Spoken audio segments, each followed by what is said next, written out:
Olá, mundo dos leigos, olá, mundo da internet, olá, mundo, sejam todos muito bem-vindos ao nosso canal. Estamos começando mais um podcast Fala Chefe, e para você que está chegando agora, aproveita, já se inscreve no canal, deixa seu like, comenta, porque o programa de hoje está para lá de especial. Principalmente porque nós estamos chegando próximo à Copa do Mundo. E eu trouxe aqui a minha amiga Gê Oliveira, ela é técnica de futebol feminino e masculino. Minha amiga, seja muito bem-vinda ao nosso programa. É uma honra ter você aqui conosco. Boa noite a todos. Marcelo, é uma honra eu estar aqui, né? O convite de vocês e espero poder ter um papo agradável aí com a gente, com o pessoal. Vai ser incrível, tenho certeza. Minha amiga, a pergunta que a gente faz para todos os convidados é: como tudo começou? Como que o futebol entrou aí na sua vida? Na verdade, desde pequena eu jogava handball, né? Não era o futebol. Eu joguei no Bom Sucesso Futebol Clube, não sei se você conhece. Dali saiu, no Rio de Janeiro, foi o inventor, o Leônidas da Silva, que inventou o gol de bicicleta. Do Bom Sucesso Futebol Clube. Ah, é? Isso, e eu jogava handball lá, mas eu via aquele campo, o jogo de futebol, e aquilo me cativava. Só que eu tinha um talento por handball, disputei Campeonato Carioca, entre outros, né? E depois que eu me mudei para Itatiba, né, eu conheci a equipe da cidade de Itatiba de futebol e me apaixonei. Então comecei a treinar, virei goleira, me profissionalizei, né, naquela época joguei Campeonato Paulista. Que legal. Cici, que era grande jogadora, Formiga, é da minha época, faz um tempinho atrás aí. E com isso a gente sabia que naquela época não é que nem hoje, né, que se profissionalizou e se ganha dinheiro com o futebol feminino. Não se ganhava, né? A gente tinha uma faculdade, uma bolsa de faculdade, alguma coisa assim do tipo. E aí eu resolvi entrar para a faculdade e daí então eu me especializei em futebol feminino, masculino, crianças, né, da iniciação ao adulto. Então essa é a minha história, foi do handball ao futebol, uma paixão, na verdade, né? Eu tava vendo uma matéria esses dias, a Formiga, acho que foram 7 Olimpíadas. Sim. E 2 medalhas de prata. É uma carreira gigantesca, longa, né? Gigantesca. E mais interessante disso é que agora a CBF tem um projeto para essas ex-atletas que ainda jogam em clubes estrangeiros, né? A Cici é um nome nos Estados Unidos com o ensino, com a escola de futebol lá. Ela se aperfeiçoou e foi para lá. Então, assim, a CBF criou um projeto onde essas ex-atletas, elas colocam em prática o que elas queriam pro futebol. Entendi. Seja feminino ou masculino. Então, assim, é um incentivo, né? Sem dúvida. Eu acho muito interessante, além de ser umas atletas de grande nível, que na minha opinião, tá difícil de ter uma geração dessa hoje em dia. A Cris, né? Disputei campeonato em 1999 com a Cris, ela era muito jovem, jogava no Juventus, né, da Moca. Sim. Então, assim... E ano que vem, 27, vai ter Olimpíada, né? Isso. Olimpíada não, Copa do Mundo Feminina, né? Copa do Mundo Feminina. Legal, bacana. Vamos tentar um título aí, né? Maravilha. Minha amiga, entrando um pouquinho nessa parte aí que a gente tá conversando, a gente percebe que o futebol feminino ele vem tomando o seu espaço, tomando a sua área, fazendo realmente acontecer. Mas ainda existe uma diferença gigantesca, principalmente de salário, no masculino pro feminino. E o que está faltando para ter esse grande empurrão, vamos dizer assim? É uma coisa que a gente comenta muito, né? É muito visível a diferença de salários do homem e da mulher. E no esporte, que eu acredito que não deveria ser também nas profissões, tem uma diferença. Para vocês terem uma ideia, a Marta era jogadora do Santos, né? Sim. E para pagar o salário dela e de todas as jogadoras, na época, precisava de 1% do salário do Neymar.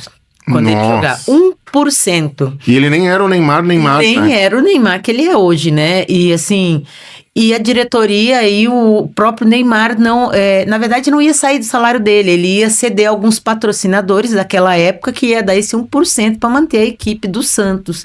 E daí se perdeu a Marta e a Marta foi para fora, né, do país. Então, assim, já mostra o quanto a mulher tá defasada no esporte, seja no futebol, no vôlei, é muita defasagem. Então, assim, na minha opinião, o que precisaria para isso é uma política mais efetiva dentro da CBF, dentro dos órgãos competentes para igualar isso daí, porque a mulher, ela deixa, além de deixar a própria carreira, algumas ainda conseguem conciliar. Exato. Mas outras não. Elas deixam o filho, deixam os pais, né? Deixam N coisas. E aí, quando chega a idade de se parar de jogar, como que ela vai seguir essa carreira? Né? Porque muitas das mulheres, elas utilizam desse salário para ajudar na família em casa. Eu tenho uma atleta... Hoje ela joga no Santos, ela jogou no Flamengo, ela saiu da Várzea com 17 anos. Formação minha, né? E só que a gente não tinha carreira na Várzea por ser prefeitura, então não temos direito nenhum. E ela, quando ela recebeu o primeiro salário dela, ela ajuda até hoje a mãe dela. Ela hoje joga no Santos, mas o salário não chega nem aos pés dos jogadores. Então, assim, é uma realidade. Às vezes o cara que tá no banco tá ganhando mais. Recebe mais do que muitas. Para você ter uma ideia, e a diferença ainda existe nas titulares femininas, mas ainda nas que não são nas reservas. É muito, tipo, menina reserva que ganha R$1.200, enquanto que uma titular ganha R$1.200. Eu achei, quando você falou de valores, eu tava achando que era assim, vamos... Uns 10. Não. Quem ganha esse valor, na verdade, são grandes jogadoras que comporam seleção brasileira. Que é pouco na proporção, né? De que recebe um rapaz hoje numa categoria masculina. Mas às vezes o cara no banco tá ganhando 100 mil. Exatamente. É muito... Nossa, R$1.000 é muita judiação. É muita judiação. Quando não, né? A gente teve recentemente o Sport Recife que as atletas saíram com uma mão na frente e outra atrás, vamos dizer. Fechou o clube, acabou, o salário não foi pago e a faixa salarial de lá é menos ainda. 900, 800 reais. É dito como ajuda de custo, né? Vamos dizer, não é nem um salário hoje. É muito... Não, é cruel. É cruel. É cruel. E eu posso dizer que os grandes clubes, Corinthians, São Paulo, Palmeiras, Santos, não têm um salário grandioso, não, que deveria ter. Vamos pegar aqui em Jundiaí teve uma parceria com o Palmeiras. Com o Palmeiras. Com o Palmeiras, né? E o Paulista conseguiu perder a parceria. Perdeu? Perdeu. Tanto é que perdeu a parceria, perdeu a equipe feminina. Mas faz pouco tempo isso. Eles terminaram o projeto do Paulista Feminino, né? Perderam a parceria. Hoje o Palmeiras está em Vinhedo, abriu o próprio CT de futebol feminino do Palmeiras lá em Vinhedo. Olha a diferença de estrutura, organização, de espaço, né? Exatamente. E assim, uma coisa que eu fui jogadora do Paulista há muitos anos atrás, trabalhei no Paulista com o feminino categoria de base sub-15, joguei no Paulista, e o problema do Paulista é que eles consideram a identidade, isso é muito legal. Não podemos mexer na identidade do Paulista, mas hoje a modernidade precisa avançar. Exatamente. Por exemplo, perdemos o Red Bull. Porque o Red Bull queria Red Bull Paulista, ou não Paulista Red Bull. No vôlei usa muito o nome da empresa. Foi pro Bragantino. Veja como o Bragantino cresceu. A equipe feminina do Bragantino, que é Red Bull, é coisa sensacional. Então, assim, essas diretorias antigas, arcaicas, deixam muito a desejar. E o Paulista tá na situação que tá por conta disso, Ele vive do vício da Libertadores, né? Um vício que se ganhou tanto dinheiro que a gente não sabe onde foi, né? Ou sabemos e... Pula, vamos pular a etapa, né? Pois é. Minha amiga, e vamos lá, falando assim, vamos entrar um pouco mais na sua carreira. Qual seria o maior problema, né, da iniciação esportiva no futebol, vamos dizer assim?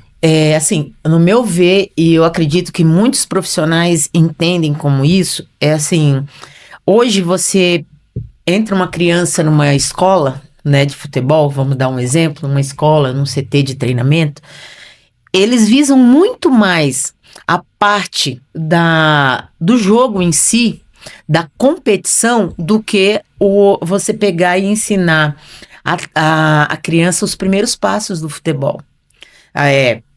o fundamento básico, né? O saltar, correr, pular, o toque, o passe. Isso não tem. Você pode pegar uma escolinha de futebol, eles olham para os grandes troféus. Ah, nós somos campeãs disso. Entendi. Mas e a formação? Aí você pega, coloca na base da criança a competição antes da formação. Entendi. Essa criança, ela vai chegar lá na frente, se ela chegar frustrada, perdi e não tiver um bom entendimento do que é ganhar e perder, ela vai desistir. E aí, a iniciação esportiva, você pega o menino que só chuta com um pé, não utiliza os 2 pés. Ah, não, eu só chuto com o pé direito, não chuto com o pé esquerdo. Ah, eu não jogo em diversas posições porque eu sou atacante, eu faço gol. Nossa. Então, assim, a iniciação esportiva também depende de profissional que tenha paciência de ensinar. E você não vê um profissional hoje, vai lá, pega, volta. Eu tiro por alguns pais que vão em determinadas escolinhas, né? A minha hoje, né? A minha parte que eu trabalho é iniciação esportiva. Como é que é o nome da tua escola? CT Esporte Paulista. Tá. A gente trabalha exatamente o refino do futebol. Um passe, porque assim, é fácil você fazer uma jogada, você jogar, falar, vou fazer uma tática como, vamos dizer, a Alemanha tem tática A, tática B, mas e aquele futebol brasileiro raiz, mesmo, raiz, né? Então assim, aí você vai lá nas escolinhas, tem, eu jogo no Corinthians, eu jogo no São Paulo, legal, né? Mas o problema não tá no nome, tá no profissional que forma. Entendi. Se ele vai ter paciência para repetir 3 vezes até a criança entender o passe, como é um belo passe. Então, assim, eu acho que essa é a maior dificuldade hoje na formação. E você acha, muitas opiniões, eu vou falar eu como torcedor e Sim. de fora, tá? Para não pegar o profissionalismo. Você acha que a geração, acho que tanto que no masculino quanto no feminino, vem decaindo por causa da facilidade que essas crianças de hoje têm? Antigamente, lembro lá no Corinthians, veio do terrão. Sim. Pegava 5 conduções para chegar, treinava uma horinha, voltava mais 5, 6, eu tô exagerando a condução. Chuteira, não existia toda essa tecnologia, jogava com a bola molhada. Jogava na rua, aquele gol a gol ali com chinelo, né? A briga se passou por cima. Você acha que a falta do passado está influenciando essa geração de hoje que só quer graminha bonitinha, tênisinho a chuteirinha da Nike? Tá mudando isso daí ou não? Sim. Ou tô viajando? Não. Você tem muita razão em falar disso, porque assim, os alunos hoje que entram pra gente, eles não têm repertório motor nenhum. E como que você tinha repertório motor antigamente? Claro, a escola convencional é o saltar, correr, pular, né? Isso era tratado na escola convencional. Sim. Hoje não. Não se tem mais esse tipo de tratativa na escola, e as crianças estão inserindo o futebol de jogo de videogame. Então eles trouxeram o jogo de videogame como realidade do futebol. E aquelas crianças de antigamente, a realidade do futebol era a rua. Era a rua, era o drible, era a gingada, né? Então, assim, fica notório que com o passar do tempo foi se perdendo isso daí. Entendi. Hoje eu trabalho desde a escolinha particular, né? E também nos projetos sociais. E a gente tenta resgatar, porque até nos projetos sociais, a visão que eles têm do futebol é isso. É a chuteira Nike, é o meião lá no não sei aonde, onde o colega faz, é o cabelinho. E o futebol mesmo, a raiz do futebol, a essência do futebol, tá ficando perdida. E isso é um grande problema, porque a gente vê na Copa, né? Exato. Como é que tá os nomes dos nossos jogadores. Eu vou muito além disso. Eu sempre fui eu não sou torcedor fanático, mas eu gosto de acompanhar. Sim. Quando foi a escalação da seleção, tinha nomes ali que a gente não consegue identificar o nome com a imagem. Exatamente. Então, se por exemplo eu falo Romário, Bebeto, Rivaldo, Kaká, Sim. Ronaldinho Gaúcho, né? Sócrates, Zico e Júnior e assim vai. Você consegue criar a imagem. Exatamente. Eu não sei quem é Ibanez. Até hoje, se eu olhar, eu falo, quem é esse cara? Sim. E tem, dentre outros ali, que você fala assim, claro, eu tô torcendo pro Brasil ser campeão. Eu sou patriota. Claro. Mas muitas vezes eu sou realista de falar que eu, na minha opinião, até eu brinco com os meus amigos, uns concordam, outros não. A gente tava discutindo se o Neymar vai pra Copa ou não. Sim. A grande maioria que você perguntar na rua não sabe quem são todos os adversários, não sabe que dia vai ser o jogo. Exatamente. Na cidade de Jundiaí, não sei as outras cidades, não tem uma rua pintada, não tem uma bandeirinha. Sim. Falta o quê? 10, menos? Quase uma semana pra Copa. 13, né? Tá aí o primeiro jogo. Não tem os carros que tinham a bandeira do Brasil correndo. Sim. Então, assim, parece que se perdeu um pouco da essência. Sim. E eles estão desacreditados. E eu sempre falo, eu torço muito para eu estar errado, para poder levantar o ex ali, mas vamos trabalhar na realidade, né? É engraçado que a gente comentou exatamente em aula esses dias. Copa do Mundo, antigamente, né? Parava tudo. Você pegava aqueles panfletinhos com a tabela inteira. Isso! Preencher a tabela inteira bonita. Não tem como. Foi se perdendo as coisas básicas, né? As empresas colocavam seus nomes na divulgação na tabelinha.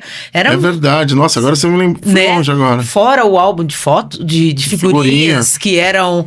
Hoje tá um absurdo, né? Você completar um álbum. Exatamente. E tem muita gente ainda que faz. Só que essas coisas se perderam. São poucos os pais que vivenciaram o que a gente está falando aqui, que ainda estão incentivando os filhos. A maioria não. A maioria nem para mais para nada, né? É triste isso. É bem por aí. E eu pergunto assim, por que a maioria, acho que a maioria das escolas, ao invés de dar valor para essa galera de base que vem sendo construída, começa a pegar atletas de outras equipes. Isso não acaba frustrando um pouco ou dificultando o trabalho de vocês? Então, o que acontece é assim, a gente tem muito problema com isso, porque assim, hoje o ganhar passou na frente do evoluir progressivamente na competição. Então, assim, as escolinhas, elas acham que quanto mais troféus elas têm na galeria, mais vai chamar aluno. E, infelizmente, alguns pais que têm uma visão um pouco fechada, né? Ah, não, meu filho treina no Corinthians, meu filho treina no São Paulo, meu filho treina não sei aonde. Não, ele não treina na escolinha do bairro. E aí, com isso daí, o que eles sabem que quando você entra um aluno para sua escola de futebol, ele tem um poder melhor, né? Ele paga na mensalidade, ele tem requisitos para isso. E aí tem a separação técnica, tática e tudo mais. Ele não quer perder, porque ele quer mostrar que a escolinha dele tem troféus. Entendi. Então ele vai lá, vou fazer um catadão, pego esse, pego aquilo outro e levanta a taça. Mas e aqueles que ficaram lá treinando a semana inteira, que vão... Eu tenho muitos problemas com isso. Muito problema que pai paga mensalidade, que o pai coloca o filho não fica 5 minutos para jogar. Então, assim...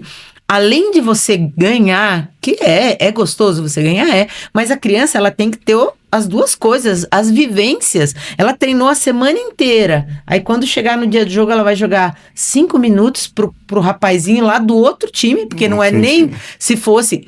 Concordo, tem um projeto social, a criança não consegue pagar e eu vou dar uma oportunidade. O menino joga muito, legal, vou trazer para minha escolinha, ele vai treinar junto com um grupo. Não. Aí eles não abrem espaço, mas pegam o garoto para jogar, para ganhar o troféu para eles. E muitos pais não entendem essa vivência. Acham que é legal, vou levantar um troféu, mas e o menino? Como que fica? Entendi. Alguém perguntou para ele se ele está satisfeito em jogar 2 minutos para o outro que nunca entrou na escolinha jogar o restante? Então, desleal, né? É desleal. E, infelizmente, muitos profissionais fazem isso hoje nas escolas de futebol. E é mais engraçado que esses não são formadores, né? São aqueles que colocam a bola e vamos jogar.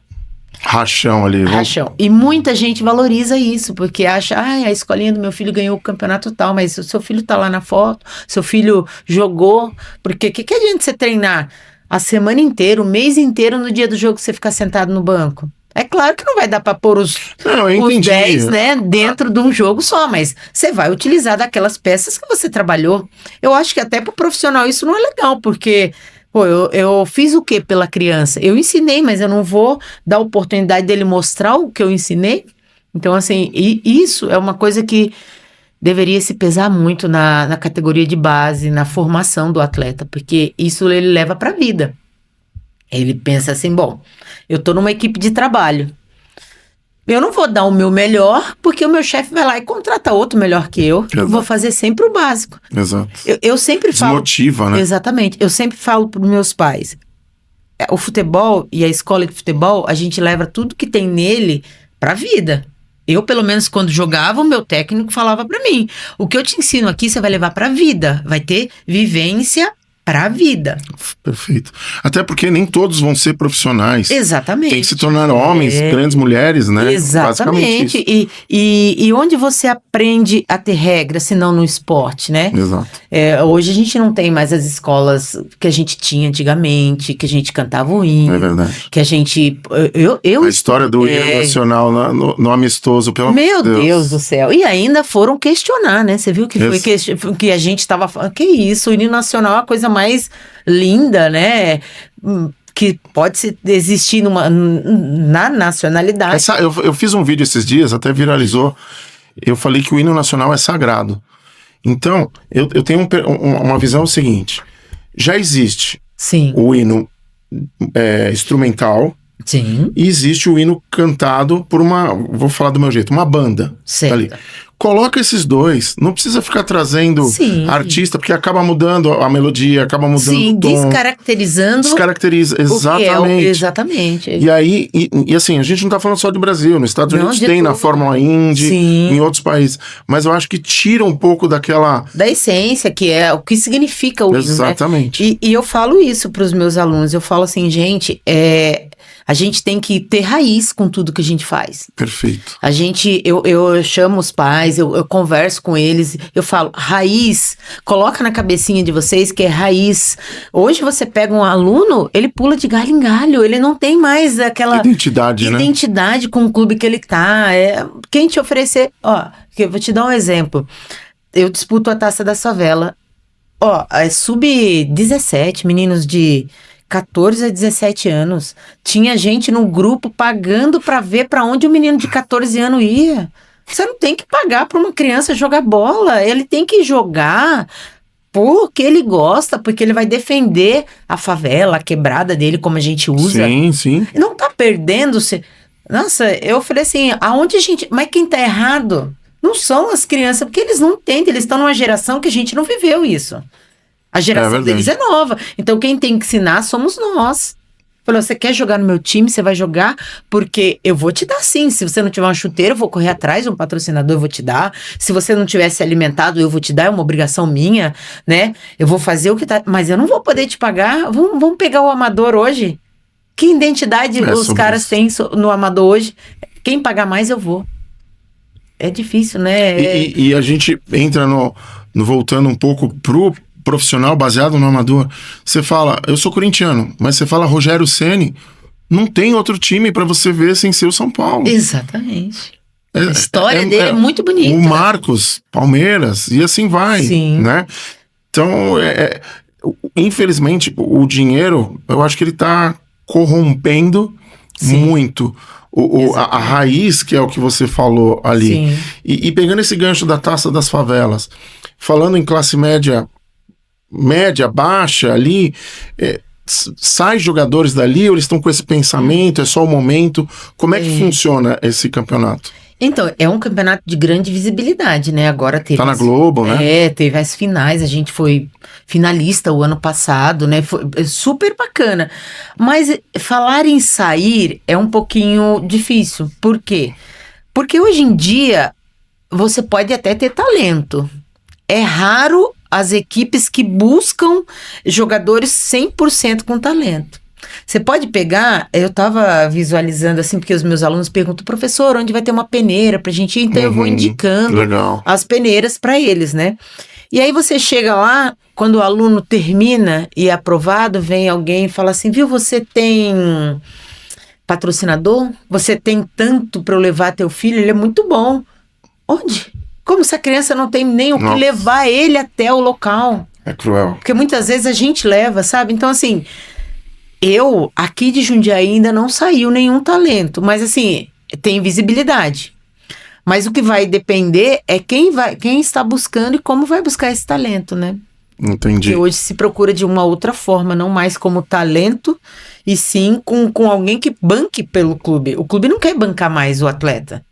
Eu sei porque eu tenho um atleta formado pelo Palmeiras, o pai dele teve que levar ele passou na peneira, né, que a gente levou, até os 10, 11 anos, ele entrou aos 9, aos 11 anos, aí que conseguiu-se um patrocinador para ele, mas até então eram os pais que pagavam. Você ir 3, 4 vezes a São Paulo, treino manhã, tarde, então assim, é um custo grande. E qual hoje o atleta de periferia que tem essa condição? É verdade. Não tem. E assim, eu vou entrar agora no assunto de pais, mas antes de eu entrar do lado crítico, sim. Eu tenho um amigo meu que o filho dele jogava, não vou citar nomes, nada, mas só a história. Certo. E tinha uma certa promessa ali, o moleque era bom, jogava num time, acho que era sub-17, ali, num time legal. O que aconteceu? Veio uma pessoa que falou assim, vou levar ele pra fazer um teste no Torino da Itália. Certo. Você imagina a cabeça da família, né? Sim. E eu fui um dos poucos que soube ali no particular, off, puro, pra não... aquele negócio da inveja, né? Sim. Ficar assim, off. E a gente torcendo, o pai vendeu algumas coisas, pegou uma grana, juntou, fez, não sei o quê. Chegou lá, aquela expectativa, não era teste, era vivência. Exatamente. Era uma semaninha e o moleque voltava. Só que você imagina a cabeça de todos ali. Sim. Ele vestiu a camisa do Torino se achando que tem que se achar mesmo. Sim, chegou claro. lá, né? Sim. E aí de repente falou assim, obrigado pela sua excursão aqui. Exatamente. Cara, eu acho isso uma maldade. Tão grande. Porque as pessoas fazem literalmente de propósito. Fazem, por exemplo, eu recebi um convite agora, né, gente, como eu falei, a gente foi finalista da Taça da Favela ano passado, então abre-se grandes portas, né, e eu recebi um para disputar em Barcelona, né, um torneio lá, gente, é surreal o valor. Eu falei com toda a educação, olha, a gente vai analisar, vai passar para a diretoria, mas quando você olha, é uma vivência. Se você tem um profissional que entende isso, ele não vai vender esse peixe para os pais. Exato. Agora, se tem um profissional que hoje, infelizmente, o negócio, claro, você precisa ganhar, eu preciso ganhar dinheiro, eu estudei para isso, eu me formei, mas de uma forma justa. Leal. Né? Então, assim, o que se vende mais em escolinha hoje é isso. Eu vou vivenciar tal coisa. Então, fala a verdade. Olha, meu filho vai vivenciar, seu filho vai vivenciar isso, é uma oportunidade para ele. Você tem como investir? Agora, plantar na cabecinha da criança é crueldade, é maldade. E a gente entende isso, mas muitos não entendem. É triste, aí você fala para mim, e aquele que não pode ir? Exatamente. Não, e o pior, ele voltou, parou de jogar. Sim, porque... Perdeu o sonho, desmotivou tudo. Exatamente. E isso, aí eu falo pra você, alguns pais chegam lá e falam assim, mas vocês disputam campeonato? Eu falei, gente, disputa campeonato, eu tenho jogador, eu tenho atleta formada no Santos, eu tenho atleta no Red Bull agora, tudo que saiu daqui. E eu não tenho o nome de grandes clubes. Mas os grandes clubes, os avaliadores me procuram, porque eu trabalho à base. Legal. Aí você vai lá, coloca numa escolinha de grande nome, o dono da escola tem que pagar o valor daquela marca que ele está usando, que já é caro, ele tem que pagar o espaço, tem que pagar o professor. Aonde vai parar a mensalidade? Exato. 300, 350 reais. Aí você fala assim, mas ele tem teste de avaliação. É uma grande mentira. A gente sabe que passa uma semaninha lá com o aluno pagando. O peso do cifrão é maior na balança. Exatamente. Aí eu falo, vale a pena isso? Porque antigamente, esses grandes clubes, eles vinham na periferia buscar jogador. Hoje, o jogador tem que pagar para jogar nesses clubes. Na categoria de base, é uma inversão de papéis e de valores sem tamanho. Que o sonho e uma família que não tem um conhecimento acaba metendo os pés pelas mãos, ficam com dívidas e tudo mais, né? Então, assim, é difícil. Verdade. E a gente entrou na situação da nova geração, tanto dos filhos, e agora eu pergunto dos pais. Aqueles, como é que chama? A turma do amendoim, que fica dando palpite, vai nisso, vai aquilo lá da arquibancada. A pergunta é óbvia, mas o óbvio precisa ser dito. Atrapalha na hora você como técnica ali, tipo, dá vontade de virar e cala a boca. Atrapalha. A gente nem tanto, porque a gente tá lá como formador, entende que o burburinho lá fora é muito, mas você imagine o seu filho que espera olhar para a arquibancada e imaginar quem lá? O pai. O seu pai, a sua mãe, o seu irmão torcendo por ele. Porque já tem o técnico, o auxiliar técnico na beira do campo, gritando, chamando atenção, orientando, dando as regras. Aí vai lá o pai mudar, você treina a semana inteira, ó. Estratégia tal, vai jogar fulano, e o pai lá, filho, faz isso, filho, faz aquilo, volta. O menino fica louco. É tão cruel com a criança que o pai nem percebe. Exato. E nisso, eu já tive muito aluno que parou de jogar. Ou pedia pro pai não ir. Mas assim, eu converso, a maioria dos meus pais, eles são professores, são pessoas que não têm o futebol como uma renda, como alguns... Entendi. Entendeu? Eles têm o futebol como uma forma de aprendizagem, uma forma de cuidar do corpo e um lazer. Então, assim, a gente já conversa sobre isso. Quando eu entro na escolinha, eu falo, olha, aqui não vai ter todo dia jogo, não vai ter... Até porque, como que você põe uma criança para jogar 70 jogos no ano, 60 jogos no ano? Como que você judia do corpo, da mente dessa criança? Exatamente. Porque uma coisa é você treinar e uma outra coisa é você ter um estresse de jogo todo final de semana. Como que essa criança vive? Como que essa criança se comporta lá no futuro? Aí os pais não pensam, mas assim, atrapalha muito, mas não a gente. Sim, entendi. Criança, o desenvolvimento da criança. E na parte comportamental, de xingar o juiz, xingar, às vezes, o próprio atleta, xingar, esse comportamento mais agressivo, atrapalha no lado mental deles também? Sim, inclusive a Federação Paulista criou um vídeo educativo para que fosse lançado em todas as escolas de futebol sobre isso. Teve categorias de base sub-12. Sub-12? Sub-12, que teve que jogar de portões fechados por conta dos pais que não podiam adentrar no jogo. Porque, assim, se com a utilização do VAR já ocorre erros, você imagine um árbitro com criança, com várias emoções ali, vai ocorrer o erro, mas aí você volta, você vai de novo, você conversa, você chama, né? Porque nessa idade você tá formando. 10, 8, 14, você tá formando a criança. Aí você vai ser radical? Vai ocorrer os erros. E já teve muitos... jogos fechados, sem torcida, sem pais.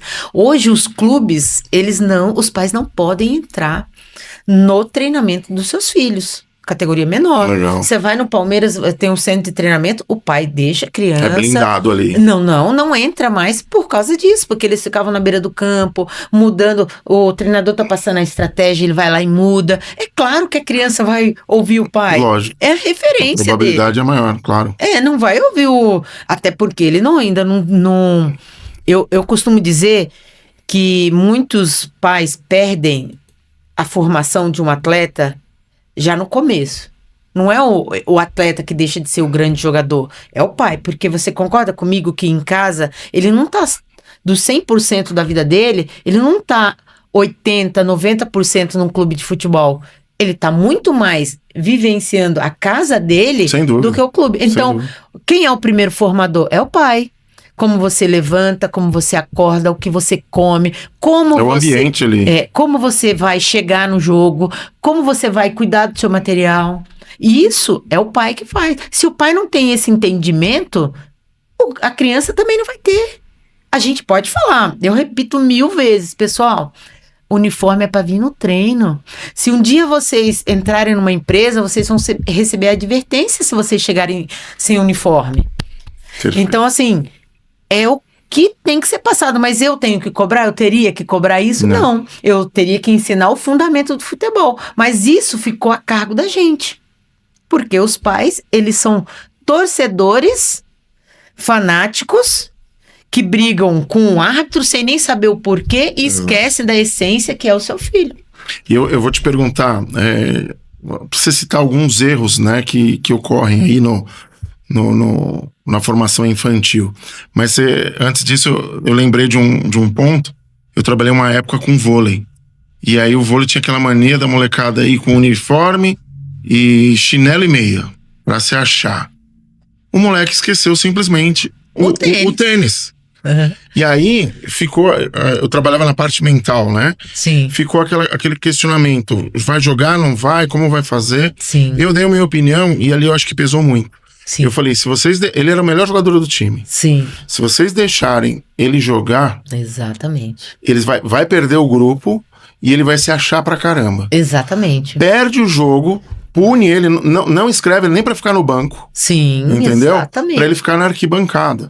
Porque isso é uma regra pra vida. Pô, se ele como é que você esquece o equipamento tênis? de trabalho dele, Exato. ele vai conseguir trabalhar. E você quer que eu dê um exemplo? A gente sair pra viagem e eu proíbo isso. Chinelo, meia, é tênis. Exato. Aí, ok. Nesse dia eu entrei por último no ônibus e o meu auxiliar deixou a menina aí. Ela simplesmente tropeçou e arrancou a unha do pé. Não. Aí eu falei, você tá vendo por quê? Chamei todo mundo. Por que tem que estar uniformizado? Por que tem que estar com calçado específico? Porque pode acontecer uma coisa dessa. Agora você está fora do jogo. Você prejudica o grupo. Exato. E isso acontece. Não é que a gente está profetizando que vai acontecer. Não, a probabilidade é muito maior. Sim, e outra. Você tem que punir. Um exemplo sobre essa questão aí. Os jogadores do Corinthians, quando acho que 3 jogadores foram jogar na China. Eles chegaram lá, né? Porque aqui no Brasil é assim, né? Você tem o mordomo para levar seu material, tem a lavanderia que lava. Você não faz nada, você só chega. Você não tem. Lá não, lá na China, você leva o seu material para casa, sua chuteira, você lava, você cuida, como é na escola. Eles cuidam da mochila deles, da carteira. Eles só saem com a carteira limpa, com o refeitório limpo. E por que os atletas não podem aprender isso? Eu aprendi isso na minha época. Então, assim, mas quem ensina isso? Além dos pais, os profissionais Exatamente. que vivenciaram isso. Hoje, o menino chega lá, joga de qualquer jeito. Pai, eu vou treinar. Não, eu ensino isso pra eles. Eu sou meio... Você chegou a ver o Diego Ribas, hoje ele dá palestra. Sim. Um trecho dele falando que quando ele chegou lá acho que foi em Portugal que ele chegou, que ele tirou a camisa do avesso, jogou, e as pessoas falaram assim, ei, pega. Ele falou, não, eu sou camisa 10. Você vai pegar, vai dobrar, e você não vai jogar, você vai dar na mão do roupeiro pra fazer. Ele falou, ali foi a virada de chave pra eu crescer. Exatamente. Porque no Brasil eu fazia tudo, eu só jogava, era tudo de mão beijada. Exatamente. E até, no projeto social, a gente tem regras lá. Eles têm uniforme, eles têm que vir, eles têm que ter nota boa, eles têm que ter comportamento. E não é porque ele não paga, ele tem que ter. Ele tem que fazer a parte física para ele poder jogar o jogo do campeonato. Todos vão, do que sabe, do que não sabe. Então, assim, são regras. Mas eu volto a dizer que isso é do profissional. Tem profissional que já sai brigando. Ele nem chegou, ele já está discutindo com todo mundo. Ele é um exemplo. Exato. É um exemplo para o atleta. Bom dia. Eu falo, você chegou, me cumprimentou, você tem que cumprimentar quem está ali. Não se tem hoje. Hoje você vê o pessoal já querendo discutir antes de começar o jogo. Não, vamos cumprimentar. Quebra o vestiário. Quebra o vestiário. Na final do ano passado teve que jogar aquela bomba de gás para poder conter uns meninos de 17 anos que estavam brigando. Eu falo, a gente tem que ser punido, não tem que participar mais. Mas quem é o grande incentivador? Aí eu volto a dizer, você vai escolher um local para o seu filho treinar? Certifique se ele é profissional de educação física, que é uma profissão que infelizmente ficou um pouquinho esquecida. É a profissão do futuro, E foi dita isso anos atrás, mas ficou lá atrás. Aí você chega lá e fala, não, meu filho ganha todos. Mas quem é o profissional que está ensinando ele? Quando ele perder, o que ele vai aprender? Não, ele jogou no amador, Falei, você tá errado. Procura um profissional para pôr seu filho, porque a gente na faculdade, a gente aprende muita coisa. E o cotidiano de um ex-atleta também, claro, né? Mas é difícil essa parte aí, viu? E quais são os erros comuns? A gente saiu, Sim, eu acho que eu te fiz essa pergunta. Fez. Os erros comuns, isso a gente vê muito, é assim, o futebol infantil, né, a base, você ensina o analítico do jogo, né? Ele tem que ter o maior número de vivência com a bola. Aí você pega e coloca o físico, o tático, né, que é a jogada ensaiada, a preparação física, a formação do jogador de futebol, porque jogador de futebol é uma coisa, o atleta de futebol é outro, né? Então, assim, na minha opinião, os 3 maiores erros são você querer passar já na idade infantil que ele é um jogador de futebol. Aí você querer, no âmbito do treinamento, você jogar a tática. Como que o menininho de 6, 7, 8 anos, você vai lá colocar jogadinha ensaiada, você vai marcar isso aqui, você vai marcar... Ele vai até assimilar, se ele tiver uma vivência, se ele tiver uma mentalidade mais aberta, ele vai. Mas você concorda que você está passando a fase dele? Exatamente. Aí você vai lá e não contente com o menino de 8 anos, você coloca preparação física. Você vai exigir de um corpo que está em formação.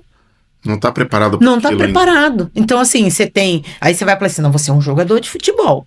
Aí já mexe com a cabecinha dele. Agora você vai aprender a tática e você tem que ter um físico, porque você tem que ganhar a todo custo. Só que você esquece que ele está formando.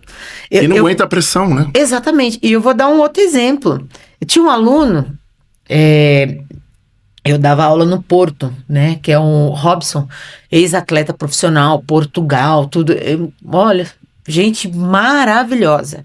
Ele trabalha com alto rendimento, mas ele tem uma cabeça aberta para isso, porque ele jogou fora do país.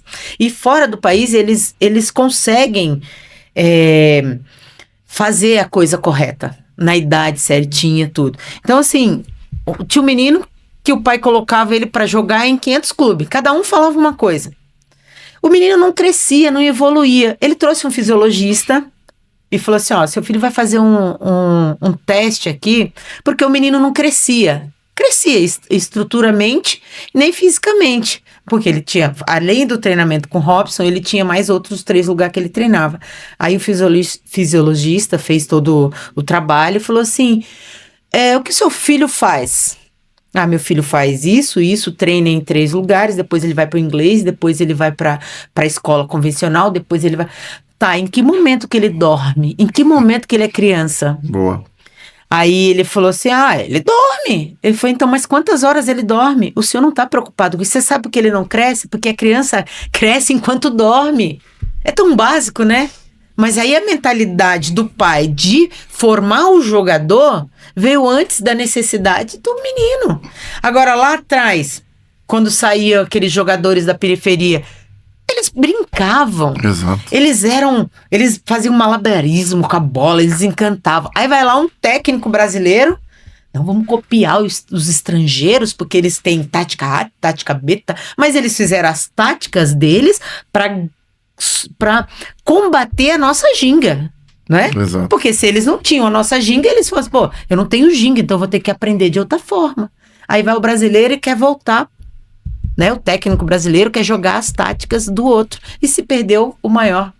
Hoje o menino pega numa bola, se ele não soltar a bola rápido, vamos supor, no ataque, claro, né? Sim, na defesa, não, entendi. lá dentro da área, vamos supor.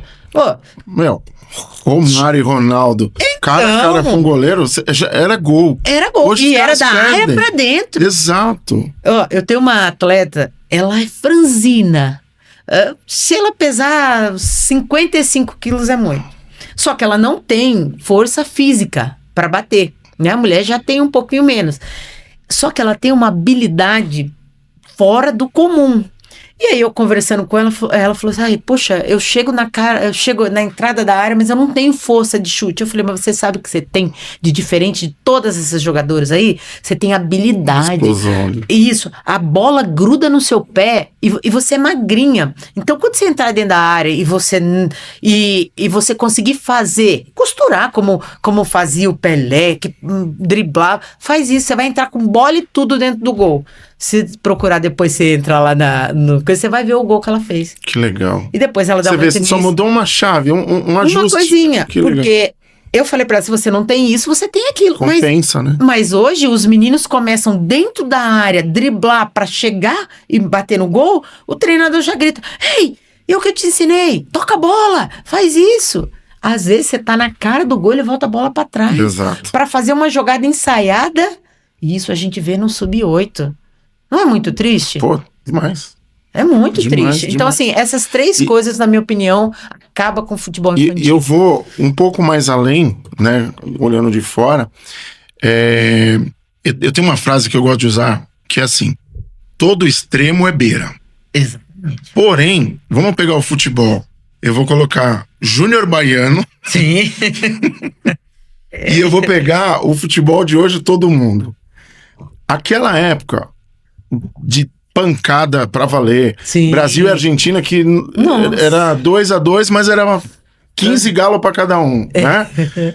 Aquela época eu acho que era muito mais vantajosa e mais o amor que a gente acabou de falar ali, do que essa história do toque que não vai. Hoje não tem um cobrador de falta. Não, você não consegue.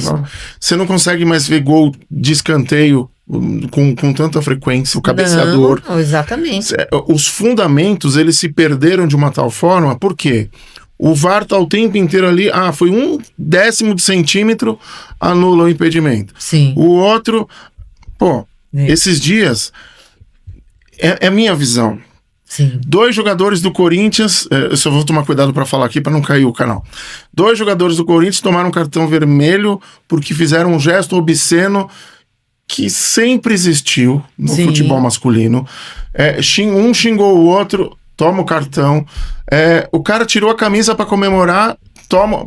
O gol é explosão. Sim. Você tirar uma camisa para comemorar, você toma um cartão. Sim. O Arrascaeta, o Oscar tinha acabado de morrer, tirou, fez uma homenagem. Abre uma exceção de uma coisa. Não, mas você viu as novas regras para a Copa agora? É uma limitação do que o jogador pode ser. É claro, tem coisas que afetam, porque, vamos dar um exemplo do Neymar, ele faz coisas, por exemplo, na minha opinião, a seleção se apresentando, o cara tava com a bermuda lá embaixo. É isso. O outro jogador gentilmente levantou a camisa, levantou a bermuda e ainda fez assim, cara, exatamente. Você tá em rede nacional. Exatamente. Então, assim, coisas do tipo desfavorecem, mas... Por isso que um moleque desse vai com meia, porque se espelha numa parada dessa. Mas aí pode. Exato. Aí pode o jogador chegar lá com meia e chinelo, que eles se apresentam, muitos se apresentam assim. Exato. Aí você vai em outras seleções de pouca repercussão e você vê o cara... Os caras impecáveis ali. Impecáveis. Exatamente. Lá... Eu achei que eu tava sendo muito chato, amiga, de verdade, mas não, do meio e tá com essa opinião, tamo junto. Eu penso assim, né? E muita gente pensa também. Porque, poxa... Esse pessoal chegando com a mala da Louis Vuitton, da Zara. Uniformezinho, mala igualzinha. Sim, é padrão. É padrão. E outra... Ali, eles estão representando o Brasil inteiro. Milhões de crianças, milhões de pessoas que vestem a camisa. Ele tem que estar no padrão, ele tem que estar alinhado com como a gente leva. A gente leva atleta não só representando a equipe, mas é um gesto de você mostrar... elegância, exato, mostrar presença. Eu costumo dizer para as minhas atletas, meio jogo ganha. Você chega lá de qualquer jeito e você chega bem alinhado, a pessoa fala, nossa, olha a equipe ali exatamente, alinhada, é uma equipe de respeito. Eu sempre pensei nisso. Eu trabalhei 17 anos da minha vida em Várzea. E Várzea Paulista sempre foi muito mal vista. Vamos jogar com várzea, várzea, por causa do futebol de várzea, que não sei o quê. E se tinha muitos profissionais que não tinha esse entendimento de você se comportar, de você ter você se apresentar bem. E eu fui disputar os Jogos da Juventude, né? Primeiro ano meu, eu levei o feminino e uma categoria menor. E eu corri atrás de patrocínio para deixar todo mundo alinhado ali. E essa Arlete, né? A Arlete, que é da Inspetoria de Ensino, né? Fez até uma menção lá e falou assim: nossa, o que tá acontecendo com várzea? Olha os meninos, que elegância! As meninas, o documento alinhado, a pastinha com o documento deles, não falta nada. O que tá acontecendo? É o básico. Pois é, aí eu falei assim, olha onde chega. Isso é o básico. Não tinha nem que ter um elogio pra isso. Exato, eu penso a mesma coisa. Né? E aí eu falo assim, vocês podem achar que a gente é chato, mas isso eu aprendi isso com o meu técnico. O meu técnico era aquele cara durão. Mas ele queria a gente alinhadinho, bonitinho, respeito. Eu quero que as pessoas respeitem vocês quando vocês entrarem em campo ou em quadra. E é assim. Perfeito. Minha amiga, a gente tá chegando quase ao final do programa. Sim. E foi um bate-papo incrível. E a gente percebe que entre os altos e baixos aí existem algumas dificuldades pro resultado acontecer. E aí eu te pergunto, por que tá cada vez mais difícil ser formador de jogador, de grandes equipes? Como é que funciona isso na tua mente? Olha, a primeiro é que assim, tá difícil de você achar profissionais que queiram atuar nessa área, até porque é uma área que não é de grande expressão, né? E são poucos que chegam ao topo de grandes clubes. E segundo, que após a pandemia, eu posso dizer para você que muitos das crianças, elas não querem sair de casa. Elas se contentaram com o jogo virtual do futebol. Eu falo isso porque muitos pais têm que insistir e tirar os filhos de casa.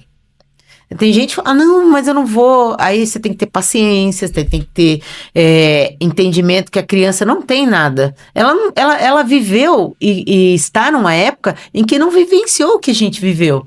Então os profissionais, eles dependem de carisma e de chamariz para que essas crianças, jovens e adolescentes venham a participar. Porque eu vou falar para você, é difícil montar uma equipe hoje.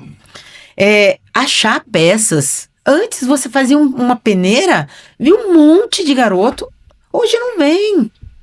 Então assim, por quê? Porque ficou perdido essa coisa da criança sair cedo para ir treinar. Entendi. Até um pouco do que mudou na escola convencional, dos horários, que hoje os mais velhos, eles entram 2 horas da tarde e saem 9 horas da noite.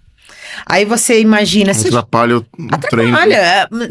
A turma da manhã, as escolinhas estão sendo obrigadas a montar turmas noturnas. Porque não tem criança no período de manhã. Porque ninguém quer levantar cedo. Porque tem a tela, né, que se você deixar, você dorme 2, 3 horas da manhã, como consegue levantar? É verdade. Então, assim, essas são, além de profissionais que queiram fazer valer isso daí... A geração hoje, ela tá muito dispersa para atividade física, seja ela qual for. E aí, o que dificulta o grande crescimento, né? Eu vejo desse lado, nessa questão. Perfeito. Minha amiga, queria que você deixasse suas considerações finais, seus contatos, como é que faz pro pessoal procurar a tua escolinha de futebol. Sim. E assim, foi um bate-papo sensacional. Obrigado. Eu agradeço imensamente a oportunidade, né? É sempre bom falar de futebol de base, né? Que é pouco se falado no nosso país. E, assim, é muito gratificante ter alguém que ouça, né, o que a gente tem para falar.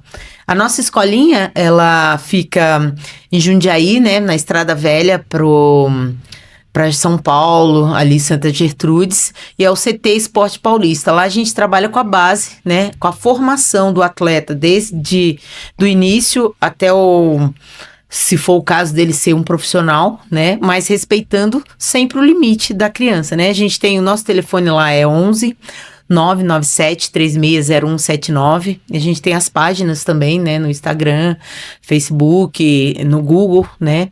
Então, assim, fica aí o convite para vocês conhecerem a nossa escolinha. Obrigado, Marcelo, mais por essa oportunidade de estar divulgando também o meu trabalho, né? Perfeito, minha amiga. Gratidão é minha e eu espero ver você aqui mais vezes. Tá com bom? Com certeza. Obrigada. E a gente vai encerrando mais um podcast Fala Chef. Falei que o programa de hoje estava especial e eu queria agradecer imensamente aos nossos patrocinadores.